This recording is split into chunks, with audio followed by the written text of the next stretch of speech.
的头和手长在了一起，连续40年用手撑着睡觉，就算强行把手拿开，但很快又会自己撑起来。虽然睡觉过程中头会不停的摇晃，但就是不会掉下来，就算翻个身也很快用另一只撑起来，就很神奇。节目组怀疑他装睡，但老婆说他40年来都是这样的，这么睡40年，胳膊真的没事吗？只见大叔干起活来一点都不含糊，端起100斤的水桶都轻轻松松。大叔还说这种睡眠姿势不仅手不会麻，还睡得更香了，甚至还救过他的命。这又是为啥呢？他说之前家里闯进一个小偷，小偷看到他的奇葩姿势，还以为是睡梦罗汉，直接就吓跑了。附近邻居家都被偷了，唯独他家没有丢失任何东西。后来邻居都学他这样睡觉，他根本坚持不了5分钟。那他为啥会有这种迷惑行为呢？大叔说自己从18岁开始就这样睡觉了。原来40年前经常有人在他家果园偷苹果，轮到他守夜的时候实在太困了，想要睡一会儿，但地板很硬也没有枕头，他突发奇想用手把头撑起来，没想到睡得非常舒服，甚至打起了呼噜。从那之后就形成了习惯。但是这样真的健康吗？来到医院一番检查下来，医生说他患有间歇性的呼吸障碍，奇葩睡姿让舌头阻塞了呼吸道，所以有时在睡眠中会无意识的呼吸暂停。为了健康必须要改掉这种睡眠方式。最后大叔也表示不再当睡梦罗汉了。和大叔有类似爱好的还有下面这个男人，他睡觉必须要抬腿，还说这样舒服，周围人都不相信，觉得他在装睡。但3个小时过后，大叔就这样一直抬着腿，看起来好像不是装的。节目组做了个测验，让5个人同时抬腿，不到1分钟，有人已经在发抖了。5分钟后，所有人都败下阵来，唯独大叔的腿还在悬空。走近一看，人家已经睡着了，即使在家里那也要抬着腿，被子都被他撑了起来。监控也显示大叔整夜都抬着腿，他为什么会出现这种迷惑行为？节目组带大叔来到医院，经过长时间的检查，医生说大叔的腿没有任何问题听到这话大叔开心了，不用刻意的改变自己了。而他哥哥的脚更厉害，他可以用脚钓鱼，一天能钓100只，只需要在水里走2步就可以钓到1只鱼。大叔的脚好像有什么魔力，鱼儿都往脚下钻。大叔说这也是要讲究技巧的，要用脚跟走路，只要有鱼碰到脚，一脚踩下去，百发百中。刚说完就抓到了1只大鲶鱼，就这样不一会儿就抓到了20多只，回家做一顿红烧鱼，简直不要太爽。节目组还安排了一场比赛，工作人员同时用4个鱼竿钓鱼，半天都没有钓上来1只，而大叔用了不到1小时就用脚抓了10多只，工作人员都惊呆了。我感觉大叔这个技能真的好实用啊！然而更神奇的还要数下面这个，他全身没有骨头，把头固定住，甚至可以旋转360度，直接吓傻了围观群众。不仅如此，手腕也可以360度转动，手指都能做出反人类的动作，2只手合在一起，很轻松的就能把手背掰到后面。工作人员尝试了一下差点没骨折，他连脚后跟都能翻转到前面，离远了看差点分不清前后。高难度的瑜伽动作也不在话下，身体极度扭曲，即使连专业的瑜伽教练看到都被吓了一跳。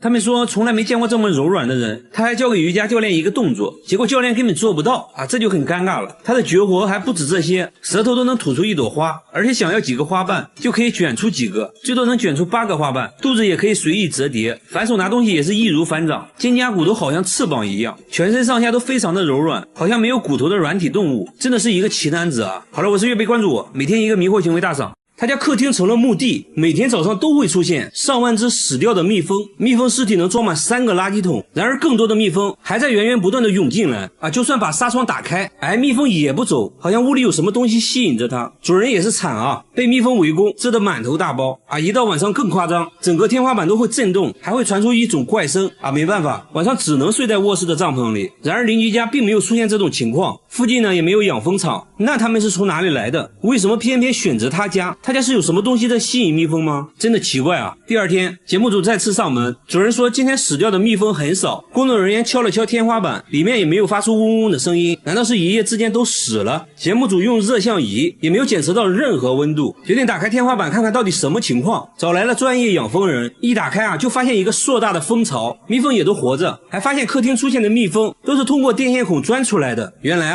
当蜂巢内部温度过高时，蜜蜂会扇动翅膀来通风，就会出现嗡嗡的声音。之所以现在蜜蜂安静下来，是因为天气降温了，它们一年只能生产出1个蜂巢，现在有6个蜂巢，说明它们已经在天花板生活6年了。那没什么好说的，直接给蜜蜂搬家，最后还收获了17公斤的蜂蜜。主人说这就算6年的房租费了。然而下面村庄发生了更离奇的事，每到凌晨1点，整个村子就会传来龙的叫声。村长说声音是从半年前开始的，每到凌晨1点就会准时响起，一直持续到早晨不戴耳塞根本没法睡觉，很多人受不了都搬走了。有村民认为是之前开山采石动了龙脉，而节目组却认为是锅炉的声音，但村长说自己早就检查过了，锅炉一切正常。节目组继续寻找声音来源，这时一个类似的声音传来，来到屋内才发现是缝纫机的声音，但声音非常小。缝纫机表示这个锅我不背，那难道是管道施工惹的祸？但施工队表示从来不会在凌晨施工。一时间关于声音的说法越来越多，听起来也越来越灵异。又来到了凌晨，节目组全体动员，在村中各个角落寻找声音来源，还安装了声纳设备来监控。不一会儿，声音准时响起，大家都指向了同一个地方，正是锅炉所在的位置。声纳设备也检测出声音就来自村长家的锅炉。这就很尴尬了，村长还是不肯相信，明明自己检查过的。锅炉售后人员排查了半天，终于找到了问题所在，锅炉上一个电磁阀产生了滑动，导致了这种不寻常的声音。维修完毕，村民终于可以睡个好觉了。同样在凌晨出现诡异声音的还有下面这个公寓，每到凌晨4点，整个公寓就会传来敲门声，有时候是玻璃球掉地上的声音。声音是从5年前开始的，每天持续4个小时。声音出现时，整个房间都有回声，墙壁都会震动，很多人都无法安心睡觉，出现了不同程度的神经衰弱。有人干脆在外面租房住。物业也调查过原因，关闭了所有能产生噪音的设备，但最终声音还是没有停止，现在反而变本加厉，什么奇怪的声音都会出现。节目组在公寓不同位置都安装了摄像头。又来到凌晨4点，敲门声再次响起，1小时过后又变成了玻璃球滚动的声音，声音竟然高达90分贝。要知道地铁站声音也才81分贝。工作人员发现用铁锤摩擦瓷砖产生的声音和玻璃球掉落的声音很像，怀疑是有人故意这样做的。节目组在其他楼层安装了更多的摄像头，想要找到这个人。接下来就是等待声音的出现，但是1晚过去了，完全没有出现任何声音，连续几天声音都没再出现。其实已经没必要再调查了，很明显了，恶作剧的人就在公寓里，至于是谁就不好说了。1个月后，节目组做了个回访，物业表示自从节目组采访过后，声音就没再出现过，这下都能安心睡觉了。好了，我是岳飞，关注我，每天一个迷惑行为大赏。大妈一辈子都没出过汗，39度的气温下跳绳1小时，头上一滴汗都没有。节目组在屋顶铺了一层锡纸，温度瞬间达到了45度，大妈躺在上面就开始享受日光浴了。就这样足足烤了2个小时，大妈都被烤成了3分熟，但还是一滴汗没有。她还说一点都不热，甚至感觉有点冷。节目组又带大妈来汗蒸，汗蒸房现在65度，没一会儿，同行的大妈已经大汗淋漓，她却一点反应没有，还说温度能不能再高一点。周围人都看呆了，露出了一副没见过世面的样子。1小时后做个对比，大妈的额头还是一滴汗没有。大妈说小时候家里穷一天饿3顿的，根本没关注过出汗这件事。结婚后呢，丈夫又死得早，她成了家里顶梁柱，更没时间关心自己了。现在孩子们都大了，不用自己操心了，她想要体验一下出汗的感觉。节目组带她来医院检查，医生想要确认下大妈是否真的不出汗，在她手上涂了一种遇到水就会变成紫色的液体，又撒上了一些白色粉末，接着放在烤灯下面烤了1个小时后，结果手指纹路上都变成了紫色，说明大妈还是会出汗的，只是量比较少。医生说出汗少其实对身体健康没太大影响，这些大妈也放心了，原来自己和正常人一样也还是会出汗的。然而下面这位小姐姐的情况和大妈完全相反，她10分钟就会出1斤汗，双手就好像刚洗完一样，腋下每时每刻都湿漉漉的，甚至会有汗珠从腋下流出来。节目组做了个测验，不到1分钟，汗水以肉眼可见的速度冒了出来，甚至直接滴了下来。看恐怖片的时候，那双手简直成了水龙头，被子都湿透了一大片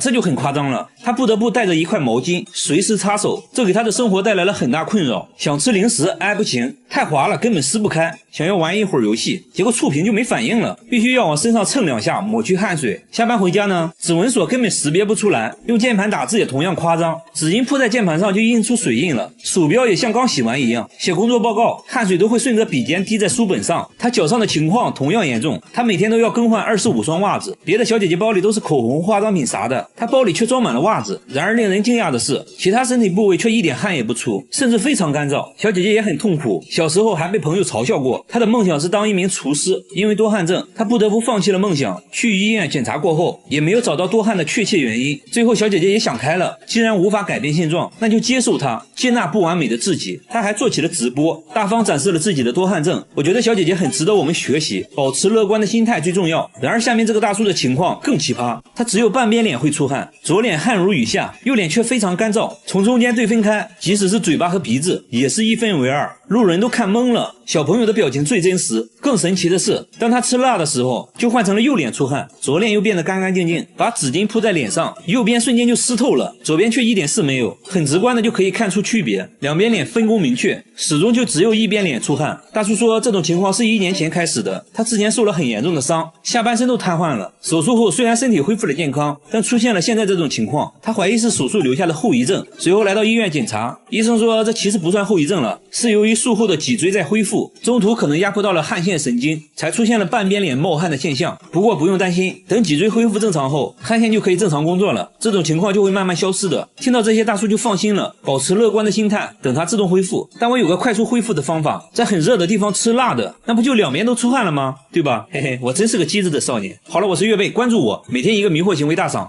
他的指甲比你的手还要长，最长的有20厘米，小拇指的指甲最正常，看起来却显得格格不入。他说小拇指是专门抠鼻屎的，他淘米时不用手，两根指甲勾搂勾搂就淘洗干净了。开火时用手背，打鸡蛋也是小菜一碟，吃饭也能熟练的使用筷子，但我感觉筷子有点多余啊。电脑打字用铅笔，剥橘子就要用镊子，戴手套也难不倒他，把手套剪个小洞就行了。金刚狼见了都直呼内行啊。他还要花大量时间保养指甲，一瓶指甲油只够用1次的，完事还要给指甲戴上保护套，以防在睡觉的时候折断。出门上街必须要把指甲护在胸前，回头率那是100%，路人的表情说明了一切。大姐不仅指甲长，头发也很长，头发都能拖到地板上，我觉得她演梅超风都不用化妆，即使是周围邻居在晚上遇到大姐也会被吓到。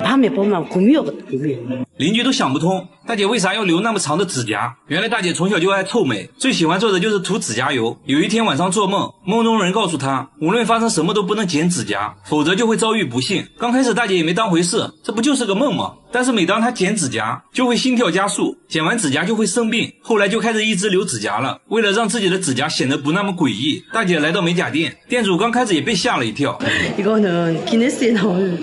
店主在大姐指甲上画上图案，这样又显得可爱多了。大姐说会一直留着指甲，准备以后出演梅超风。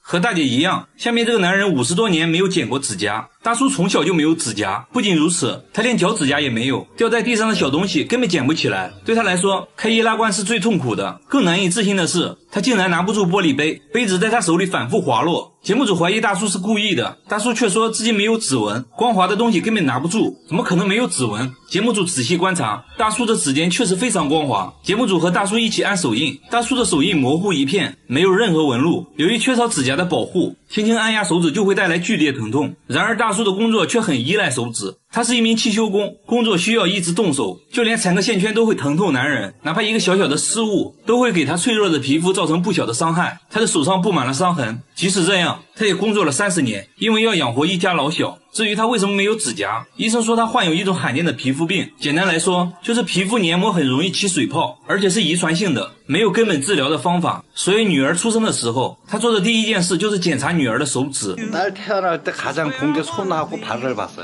看到女儿有着正常的指甲，大叔激动的哭了，他不想让女儿承受和自己一样的痛苦。大叔平时最喜欢做的就是帮女儿剪指甲，女儿也很懂事，会帮父亲包扎伤口。我觉得大叔可以去做个美甲，就是贴个假的指甲，可能会好一点。和大叔一样，下面这个女孩从小就与众不同。女孩长了满脸的胡子，又粗又硬，从鼻子一直延续到脖子。不仅如此，她的2个妹妹也长了满脸胡子。奇怪的是，她的2个姐姐却是正常的，而且她妈妈脸上也是干干净净的。妈妈说她们刚出生脸上就有胡子，可能是遗传他们的父亲。照片可以看得出来，他们去世的父亲就是满脸胡子，但只有最小的3个姐妹遗传了父亲。随着年龄的增长，脸上的胡子也越来越旺盛。她们也尝试过刮胡子，但是越刮长得越浓密，全身上下厚重的毛发让她们很痛苦。同学都嘲笑她们是猴子，这给他们造成了严重的心理伤害，他们变得抑郁焦虑，姐姐甚至放弃了上学，选择在家里帮忙种地。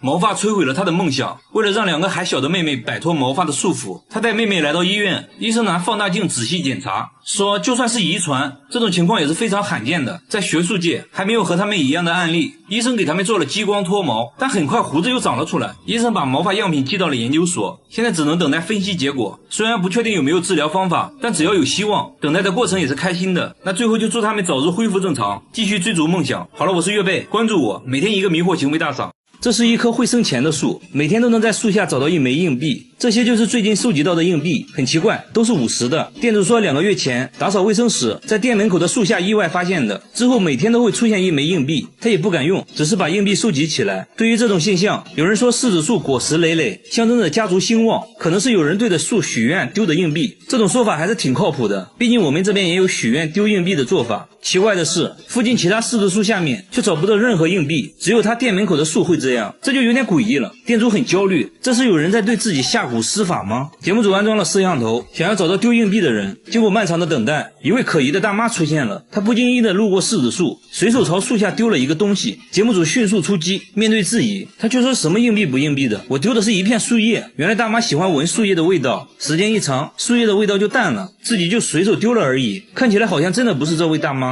节目组决定继续观察，一直到深夜都没有出现可疑人物。第二天早上7点起床到树下一看，再次发现了硬币。节目组赶紧调监控，发现了一个行为可疑的大妈。她在早上5点的时候有目的的朝树下丢了一个东西，随后匆匆离开。店主看到这一幕讲话了，原来这个大妈是收废品的，每天都会来店里收废纸箱。为了确定丢硬币的是不是她，店主在1枚硬币上做了记号。没一会儿，大妈又来收废品了，随后在店里买了1杯咖啡。店主把带记号的硬币找给了她，大妈刚出门就把硬币丢在了树下。随后店主找到硬币确认了，一直丢硬币的人就是废品大妈。节目组赶紧追了上去，大妈也承认了，丢硬币的就是自己。至于为什么一直这样做，大妈说店主每天都会把废纸箱给自己，而且还不要钱。为了感谢店主，又怕店主不接受，才会偷偷的把硬币丢在树下。至此真相大白，一个温暖感人的灵异事件。大妈最后也向店主解释了一切，和废品大妈一样，下面这位大妈也有反常行为。大妈交不起水电费，却每天给陌生商贩送钱，每人大约给2万，而且还不买东西，不要的话她会把钱丢进下水道。市场里的商贩都无缘无故收到过，就连街头卖菜的大爷大妈也收到过。这种奇怪的行为每天都会上演，而且最近金额也在变大，有人竟然一次收到了17万。大妈送钱也从不废话，丢下钱就走。假如一天要发10万，一年就是3600万。有人认为大妈可能中了彩票，然后想做善事回报社会，不然普通人根本没这么多钱。节目组在他经常花钱的路口安装了摄像机，经过漫长的等待，一个拉着购物车穿红色衣服的女人出现了。她先来到银行取钱，取完钱随手把一些钱送给了旁边坐着的老太太。老太太说真的奇怪，我都不认识她啊。大妈刚离开银行就开始给路边的小贩发钱，发完继续去下一个地方。节目组追上大妈想了解下情况，大妈发现了摄像机，拉着购物车就溜了。大妈的迷惑行为还在继续，买了几个汉堡后给旁边的人分了几个，路边树底下丢一个，剩下的直接丢进了垃圾桶，这多少就有点浪费啊。经过长时间的沟通，大妈同意让节目组跟她回家。和大家想象的不一样，她家里很破，而且家里只有大妈一人，那她为什么要给别人送钱？大妈却一口否认，说自己没有给别人送过钱。交不起水电费的大妈每天却给陌生人送钱，问她为什么这样做，大妈却说自己没有给陌生人送过钱。节目组说我们都拍下来了，就是你啊。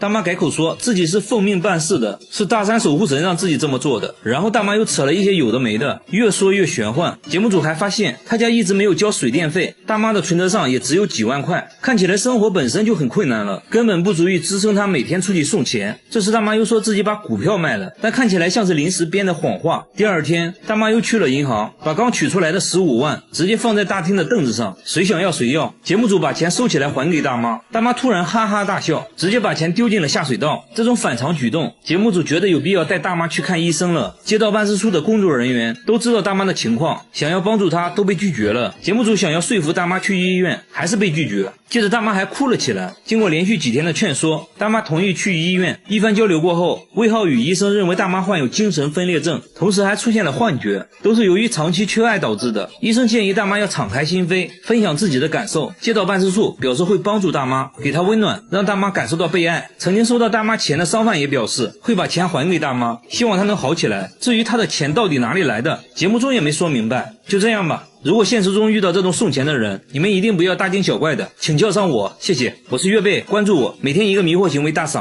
这里的女人体重不到200斤，根本嫁不出去，瘦子在这里会被嘲笑，只有200斤以上的才能叫美女。村里男人的梦想就是能娶上一个200斤的老婆。采访过程中，男人们还说出了一个流传千年的奇怪习俗，更加震惊了节目组。这4位就是当地的女神，一个比一个胖，追求者也是一个比一个多。他们是准备竞选春花的，竞选春花的标准要超过200斤，他们吃完饭就要称体重。第1位体重210斤，刚刚及格；第2位体重268斤，还不错；第3位体重284斤，很有竞争力。然而现在的春花表示不服，小心翼翼地站上体重计，生怕把体重计踩坏。果然，体重计在显示428斤后直接黑屏。不过呢，她现在的地位还是很稳固的，在这里只有200斤以上的才能叫美女。连这位18岁的少女体重都达到了218斤，因此还交到了男朋友，还说男朋友对自己爱到不行。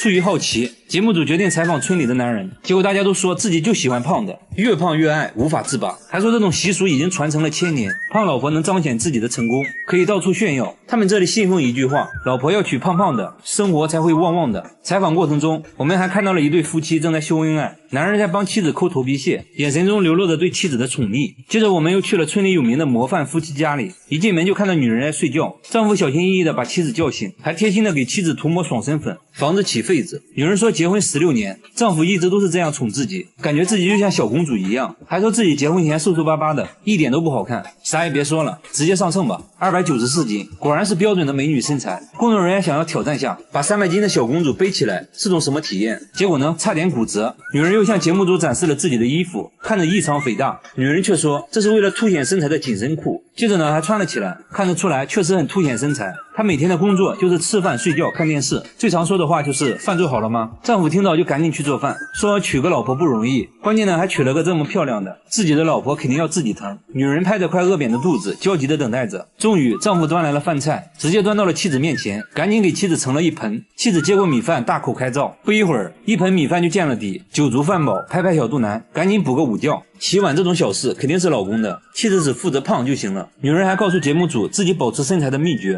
那就是要多吃米饭，因为米饭属于碳水化合物，可以很好的维持我们的身材。然后呢，就是吃完就睡。为了方便妻子出行，丈夫还贴心的打到了专属座位，妻子艰难的爬上座位，没成想油门踩到底，车子呢却一动不动。丈夫把车推到平坦的路面，车子才勉强走了起来。在路上，老公洋洋得意，一直在炫耀自己的老婆。可以看到，村里像他这样的改装摩托还有很多，一般呢都说明家里有个200斤以上的老婆，这是身份的象征，比开宝马奔驰有面子。豪华一点的还会安装个遮阳顶。节目组不禁感慨，难道村里就没有一个瘦子吗？随后在村里找了半天，终于看到一个很瘦的女孩。女孩呢显得很不自信，一打听才知道至今没交过男朋友，成了村里为数不多的大龄剩女。一旁的父亲都愁坏了，说只要嫁出去不要彩礼，陪嫁100万。即使这样，仍然没有人上门，为此他感到很自卑，可偏偏自己怎么吃都吃不胖，为此呢还差点得抑郁症。节目组当场做起了媒人，要给女孩介绍对象，把街边的一个流浪汉拉了过来。流浪汉看到女孩后连连摇头，说自己的理想型是胖胖的，说完直接转身就走了。更让女孩心里不平衡的是，自己的闺蜜却是个标准的美女，追求者众多。这不，闺蜜刚回家，家门口就出现了3个追求者，其中一个已经追了2年。他们在门口蹲守半天，只为看闺蜜一眼。舔狗们和男孩们一直到深夜才离开，还说明天再来。看得出来，闺蜜也很享受这种众星捧月的感觉。所以美的标准从来都不是唯一的，萝卜青菜各有所爱，自己喜欢最重要。她是吴亦凡最怕见到的女人，因为她最喜欢吃的就是牙签。只见她一根根往嘴里塞牙签，打牌的时候就当成零食吃，到了吃饭的时候，她先摆上了3盒牙签，一口米饭就着1根牙签，吃得津津有味。你以为米饭是主食，其实牙签才是她的主食。该说不说，这牙签能好吃吗？好吃，特别好吃，比肉都香。她每天都要吃3盒牙签，一盒牙签有500根，那么一天就要吃掉1800根牙签，这也太夸张了吧。丈夫也试图阻止她，但她根本不听，你说你的，我吃我的。现在大姐变得越来越离谱，这不，吃着饭就把筷子给照了。大姐说筷子比牙签大，吃着有嚼劲，口感也好。丈夫看不下去了，给大姐切了点水果，没想到啊，大姐直接把水果放在了一边，对着托盘口水直流，直接让丈夫把托盘劈了给她吃。我感觉大姐就是被丈夫宠坏了，这玩意儿能吃吗？这个时候绝对不能再惯着她了。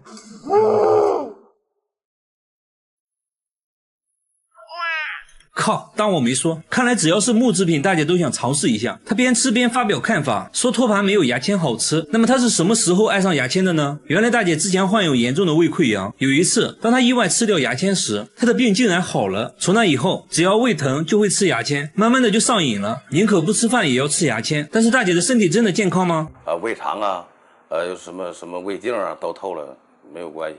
没有问题的，有问题我不让他吃了。大姐无时无刻都在吃，就连床头柜上都放满了她的零食，2盒牙签，一堆一次性筷子，躺在床上吃，逛街也吃，她甚至连扇子都想尝一尝。节目组还贴心的给大姐带来了一些木质碗筷，大姐也不客气，拿起来直接开照。那味道如何呢？大姐说上面刷油漆了，不好吃。大姐又尝了一下竹帘，也不喜欢。她说竹子有酸味，目前来说最喜欢的就是杨木做的牙签。于是节目组又送给她好几盒杨木牙签。假如真的对身体没有任何伤害的话，开心快乐最重要。不得不说大姐的牙口真好，但是要说牙口好，下面这个男人表示不服。他拿起酒杯嘎嘣一口，直接咬下一块，接着嘎嘣嘎嘣的吃了起来。周围人的表情说明了一切。在丹东一个普通的早晨，妻子在炒菜，丈夫在洗餐前甜点，然而里面全是玻璃碴子，洗干净后上面撒上白糖，他接着就吃了起来。妻子想劝阻，但是无济于事。玻璃碴子能好吃吗？这个嚼一口非常香。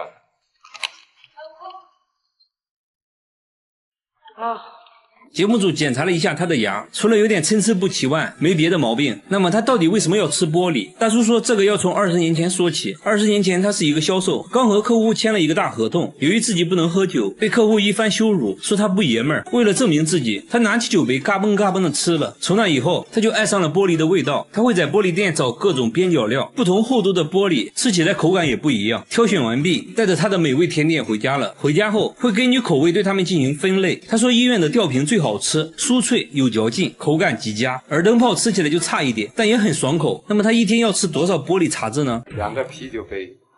按照节目流程，他被带到了医院做检查，还在医生面前表演吃玻璃。医生也是大为震惊，但是检查结果却显示他很健康。医生也觉得不可思议，最后还是建议不要继续吃了，以后可能会出现梗阻的情况。最后大叔也表示以后就不吃玻璃了，以后改成吃牙签。他家的房子会自己加热，室温常年64度，平底锅不开火就能煎鸡蛋，水龙头出来的也都是热水，墙纸都烧焦了，往墙上泼水会发出吱吱的声音，不小心碰到地板都能把手烫个水泡，工作人员踩一会儿就汗流浃背了。不仅如此，卧室的温度竟然达到了70度，这睡一觉还不就8分熟了，而且地暖早就关了，电源早就拔了，不可能是地暖问题，那会不会是电路问题造成的？节目组检查了所有电路，结果一切正常，有可能的因素都排除了，但还是找不到问题所在。大半日的根本睡不着啊，只能不停地往地板上泼水来降温。邻居们对此议论纷纷，有人说房子下面有温泉，还有人说房子下面是地狱之火。一时间关于他家的谣言越来越多，那到底是什么原因导致的？就在节目组测量外墙温度时，意外发现电表的温度非常高，这就很反常了。打开电表的瞬间就冒出了电火花，维修人员发现电表和配电盘之间没有断路器。另外他家房子不是混凝土结构，而是钢架结构，当电表短路时，整个房子都是导体，产生的热量会通过钢架传递到整个房子，所以才会出现超高温的现象。幸亏发现的早，不然煤气罐都有可能发生爆炸。维修人员找到了粘在一起的电线，换上了新的电表，一切恢复了正常，这下可以凉爽的睡个好觉了。然而下面大叔家里发生了更离奇的事，他家的墙会拉屎，每天早上就会出现满墙的便便，有长有短，最长的有25厘米。然而这条街上只有他家墙上会出现这种现象。你要说有小动物在地上拉屎可以理解，但是墙上是怎么拉上去的？有的位置比人都高，一般的小动物是做不到的。那会不会得罪了什么人？大叔说自己为人和善，从没和别人有过纷争，这种情况是半年前开始的。他还安装了监控，但一直没有拍到可疑人员，便便都是突然出现的。节目组请来专家，决定从便便入手。专家开始收集大便，他们要从便便里提取 DNA 来确定到底是什么物种的粪便。节目组也没闲着，架起了多个摄像机，全方位监控这条街。一夜过去了，便便再次出现，查看录像可以清晰的看到便便是从天而降的，没有拍到任何生物，这就很惊悚了。这时便便的分析结果也出来了，专家说是人类的粪便，而且还是女人的。那现在好办了，只要是人为的就一定可以拍到它。节目组安装了更多的摄像机，一夜过去了，果然有收获。录像显示便便是从他家对面飞出来的，还拍到了始作俑者是一个满头白发的人。大叔看到都懵了，说这是他家对过的邻居，名声很好的，从来没想过是他们做的。节目组拜访了邻居，老人说自己妻子有老年痴呆症，不知道妻子的这种迷惑行为，表示很不好意思，说可以帮忙打扫，以后会看住妻子，不会让她乱丢便便。大叔也很无奈啊，说本来想找到人要点赔偿的，想想还是算了吧，最后表示可以理解，以后不再出现这种事就更好了。然而下面餐厅遇到了更灵异的事。这家餐厅的橡胶手套每天晚上都会被撕得粉碎，形状非常不规则，看起来不像是人为的，好像有什么东西可以让它瞬间分解。店主说这种情况已经持续2周了，非常诡异，想想就起鸡皮疙瘩，以至于早上开门都不敢一个人进去，等员工到齐后才敢进入。来到后厨一看，手套又被撕成了碎片。员工分析，如果是动物的话，肯定会找东西吃，不会没事撕手套的。但是房间的食物并没有少，那会不会是人？工作人员试了下，根本撕不开，即使用剪刀也做不出这种粉碎的效果。店主想到了一个方法，下班前把面粉撒在地板上，等明天看看有没有脚印就完事了。节目组也架起了摄像机全程记录。第二天一早，诡异的事情发生了，手套又被撕成了碎片，然而一个脚印也没有。查看录像后发现，手套竟然是自己慢慢分解的，完全没有任何外力的作用，自己就裂开了，这很不科学。难道真的遇见鬼了？节目组找到专家仔细观察录像后说，手套应该是被臭氧破坏的。餐厅一般会用臭氧消毒，臭氧有很强的氧化性，可以轻松氧化手套中的分子结构。至于为什么只发生在晚上，是因为白天一直通风，但是晚上臭氧就聚集在一起了，浓度高了就可以腐蚀手套。为此专家还做了个实验，密闭空间内臭氧很快就把手套分解了。至此真相大白，一切只是个化学反应而已，只要晚上也把通风打开，就可以解决这个灵异事件了。好了，我是岳飞，关注我，每天一个迷惑行为大赏。他有个大豪宅，却天天住在厕所里，睡觉在厕所，吃饭也在厕所，掀开垫子下面全是尿，还说厕所味道清新自然，厕所门时刻紧闭着，好像在躲着什么东西。他说只要离开厕所就会头晕目眩，全身酸痛，不得不离开的话就要全程戴口罩。去客厅那都算是旅游了，还会给客厅喷一种神秘的液体。白天大妈很反常的出门了，她来医院看望丈夫10年前得了中风，就一直住在医院，一见面丈夫就哭了，说到底是怎么回事。这时大妈说她房子有毒，还说是邻居往她家放的毒气，之前和邻居吵过架，所以就往她家放毒气，让她无法安心睡觉。为了防止毒气扩散，她封死了家中的各个缝隙，还安装了多个监控摄像头，因为厕所的气味最小，就成了她的庇护所。虽然大妈说的证据确凿，但节目组却什么都闻不到，用专业仪器检测后没有发现任何异味，甲醛也没有超标。节目组拜访了邻居家，也不像大妈说的那样，大妈之前还报过警，警察也检查过邻居的房子，没有任何异常。很明显这一切都是大妈自己想象的。精神科医生表示，丈夫住院后她不得不独自生活，产生了严重的焦虑和孤独感，可能就慢慢产生幻觉了。医生说大妈需要人陪就会慢慢好起来。走进科学节目组变成走访问问节目组，陪大妈聊天，给大妈按摩，还一起在厕所吃饭。几天过去了，大妈突然从厕所出来了，她开始正常的做饭，口罩也摘掉了，给工作人员做了一桌子好吃的，说现在已经闻不到任何异味了。大妈终于走了出来，看到没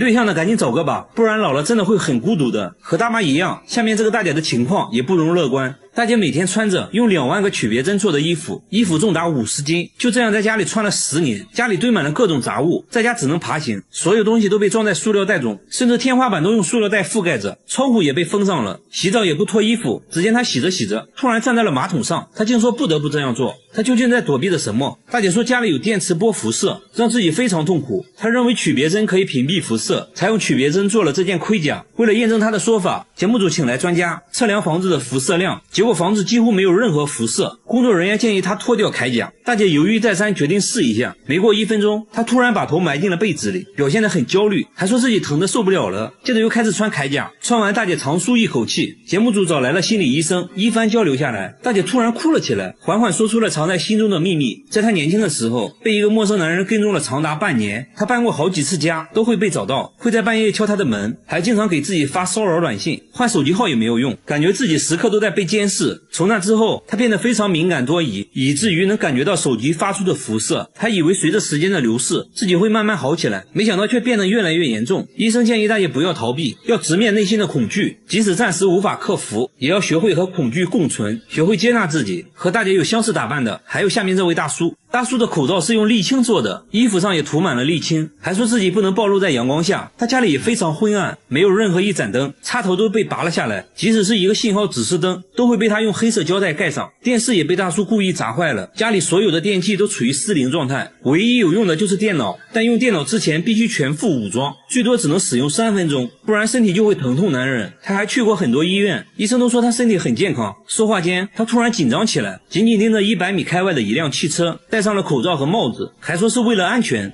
他究竟在躲避着什么？大叔说这一切都是因为这个信号塔，以前他就住在这个信号塔下面。他说附近的辐射很严重，只要一靠近，心脏就会剧烈疼痛。大叔解释说自己对辐射很敏感，一点点辐射就会对自己产生伤害，为此才戴粒径口罩来躲避辐射。可信号塔附近的邻居却说并没有感受到任何异常。专家也解释说，信号塔只会以水平方式发送信号，并不会对塔下的人产生过量辐射。工作人员还用专业设备检测了屋内的辐射量，结果远远低于安全标准，不会对人体造成伤害。既然大叔说自己能感受到辐射，那给他做个测试好了。给大叔戴上眼罩后，让他判断面前电脑的开关机状态，结果测试7次，错了5次。很明显了，大叔的问题只是心理问题。要想治愈心理问题的话，第一步就是要面对恐惧。他找到心理医生咨询，原来大叔做生意亏了很多钱，家庭也破裂了，巨大的压力让他产生了幻觉。一番沟通下来，大叔决定不再逃避，直面内心的恐惧，勇敢面对生活。加油吧，大叔！好了，我是岳贝，关注我，每天一个迷惑行为大赏。他肩膀上出现了一只诡异的手，像是一个婴儿趴在了背上。关键他家就一个孩子啊，左边露出的脚是自己的，旁边看起来根本就没有人。然而诡异的照片不止这一张。丈夫说之前在车里给孩子拍照，车窗上也出现过一个奇怪的影子，有胳膊有腿的，看起来很像人。当时连续拍了2张照片，奇怪的是第2张照片上影子又神秘消失了。刚开始以为是窗户脏了，但车是刚洗完的，完全没理由啊。节目组找到专家，通过分析照片信息，专家不认为这是灵异事件，给照片调个色就可以看出来，影子有一圈明显的线条。专家认为是之前车窗上的贴纸留下的印记，虽然肉眼看不出来，但手机是可以拍出印记的。为了验证这个说法，节目组找来了同款车型，往车窗贴上蜘蛛侠贴纸，然后在烈日下暴晒6小时，完事后揭去贴纸，车窗还是干干净净的，即使用背景布遮住，肉眼也看不出任何印记。接下来用手机对着车窗拍照，果然拍到了贴纸留下的印记。至此影子的谜底揭开了，那肩膀上的手又如何解释？专家仔细观察后发现，大腿旁边凸出来一个三角形的东西，像是裙子之类的衣角。他推测当时后面可能有一个1.2米左右的女孩，正好举了手，由于视线遮挡，拍出来的就只有一只手而已。节目组还原了当时的场景，等女孩走到婴儿车后面时，拍出的照片果然只看到了一只手。至此真相大白，一切都是虚惊一场。有相似经历的还有下面这家人，他家客厅窗户上出现了一张脸，看起来像是梳着双马尾的老太太，死死地盯着一家人。窗户对面就是墙，不可能是对面反射过来的，而且他家在3楼，一般的老太太是上不来的。当时只有丈夫一人在客厅整理玩具，完事后对着玩具拍照，第2天欣赏照片时就发现了这张脸，看着非常诡异。随后对着窗户又拍了很多照片，但是那张脸没再出现过。丈夫一口咬定那不是人啊，不是人，那是什么？